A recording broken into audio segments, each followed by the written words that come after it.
Chairman of Conservative YIMBYs, so Simon Clark. Simon, does Kemi's housing policy go far enough in your eyes? Well, we are determined to make sure that it does. And Kemi's instincts on the housing question are really sound. She's someone who understands we haven't built enough homes, that's driving up prices, it's also driving up rents, and that there's no point in a Conservative Party which doesn't do opportunity. And our job is to make sure that we develop a policy which can work, but also which we can sell to voters and sell to in particular Conservative MPs and councillors who need to buy into the fact that we are a pro-home ownership party. Is there a worry for the Tories if they go too YIMBY? It's a bit of a political sacrifice because there will always be a NIMBY party. Might they lose votes in the south, for example, to the Lib Dems and the Greens? It's a really good question. Obviously, that's what's driven a lot of the Conservative NIMBYism which we've seen over recent years, and which undoubtedly still persists in corners of the party. But you can't out-NIMBY the Lib Dems. That's my general view, right? If you want to engage in that kind of race to the bottom, you'll lose. But critically, in losing, you'll kill your future pipeline of voters. And this is my real point, that whatever short-term calculation you might try and make, if we, as people on the centre-right, don't talk about opportunity and don't walk the walk on that, then the next generation of Tories won't exist. And at the moment, frankly, they don't. We are in an existential crisis, and the only way to fix that is by, going back to our roots.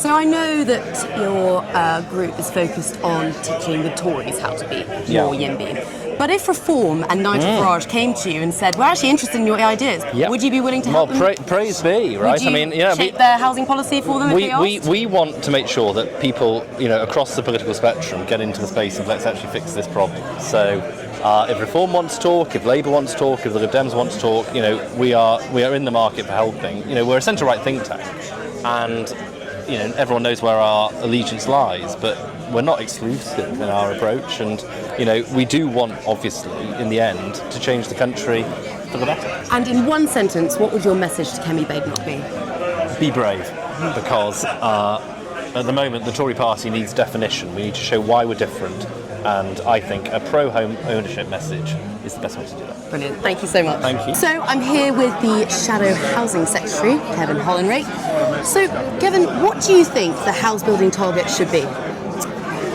Well, obviously the target now is 1.5 million. In our manifesto, of course, and our redundant manifesto, it said 1.6 million. So we were always ambitious in housing. We did deliver on our targets, whatever anybody tells you, 1 million last Parliament. But we also said we should step up to 300,000 a year, which is back to 1.5 million. So we're broadly aligned in terms of building more homes. I do think there should be a reduction in immigration bonus, if I can say that. So if we can control migration, as we should be doing, then you could argue for a slightly lower target based on the fact that there will be a reduction in household formations. But at the end of the day, we need to build more homes to give more people the opportunity of getting onto the housing ladder, solving the problems with affordability problems in terms of people on lower incomes, all those kind of things. So we are broadly supportive. So is that 300,000 new homes a year? That's 1.5 million divided by 5 in terms of That's That's it. Yeah. Do you think Kemi's a little too timid on housing policy at the moment? No, I don't. Interesting to say that. I've had lots of conversations about Kemi. It's fair to say in the last Parliament we got a kind of rearguard action from some of our own side about things like housing targets. But Kemi's been very clear. I'm very pro house building, very yes in my backyard, very build, baby build. How come Kemi's not here tonight then? I do assume she might be. Kemi's probably the busiest person in Parliament, I think. So she'll probably have something else on. But she's very pro-house building. Everything I've done has been very clear message to our side and been fully supported by Kemi. They were pro-house building, pro-young people, pro-opportunity, pro-optimism. So all those things tied together. So what message do you have for those NIMBY Tory MPs? For example, Shadow Home Secretary Chris Philp is often boasting on social media about how he's blocked recent housing projects? I honestly can't speak for Chris Phil. He has never said to me, come to me and said, I want to build fewer homes. Chris is a business person. He believes a young business person as well. He believes in things I believe in too, which is the opportunity for people. You're not going to create the opportunities for young people. I'm going to open my speech tonight, as I've opened it so many times before. If you don't welcome young people into the village, they'll burn it down just to feel it's warm. Yeah. And that's about opportunity, but it's also about faith in the capitalist system. And people won't believe in capitalism if they can't accumulate capital. That's the key message. So, and buying a house is very much part of that. So when do you think we might be able to see a bit more of a concrete housing policy plan from Kemi?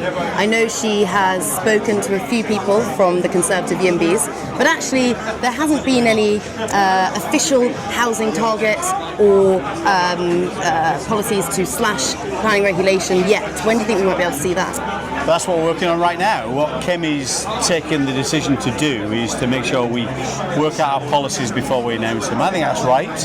We're in the weeds of working out our planning policies. Some exciting stuff coming forward. Working with Onward, who you know are very pro house building, Simon Clark of course. So we've got some really good ideas how we accelerate planning and build more homes and get more SMEs building and more incentives for first-time buyers. Because one thing, you can't solve the problems of the housing market purely by the supply side alone. You've got to solve some of the demand side problems as well, because the supply and demand equation is so far at kilter. If we just relied on supply side alone, those people who want to buy a house will be left out in the cold for a long time. So all those things have been worked on. In terms of when, I think you'll probably see announcements at the conference in terms of ambition, in terms of some of the changes we want to make. If people are watching carefully, lots of amendments we put down in terms of in the planning bill that we'll be putting down again in the planning bill as it goes through the Lords, some of which indeed are maybe contained in some of the stuff that the Conservative YIMBY group are promoting. So we're very much open to ideas. The ideas have to help us solve the problem about delivering more homes, but particularly for first-time buyers. So Simon Clark said that you were the most YIMBY Tory MP. Who is the most NIMBY Tory MP? I don't know of any. Where I'm going? No, not even None one. at all. Not one. Not at all. Honestly, I have never heard anybody come to me and say I'm uncomfortable with the opposition. I believe in mandatory targets. I believe in local plans and 5-year land supplies, all those things. I know we weren't always on the same page as that on that previously as a party, but we are now. So that's the direction of travel. Those targets have to be fair. Let's look at these government targets now. They are very unfair. And I would accuse many of the Labour government, actually the Labour cabinet, being NIMBYs, because they might want to build more homes, they just don't want to build it where they are. And that's a classic NIMBY. Classic hypocrisy. Exactly. We call it Labour growth gaslighting at Guido. Well, there you go. So well put. Well, thank you very much. Pleasure.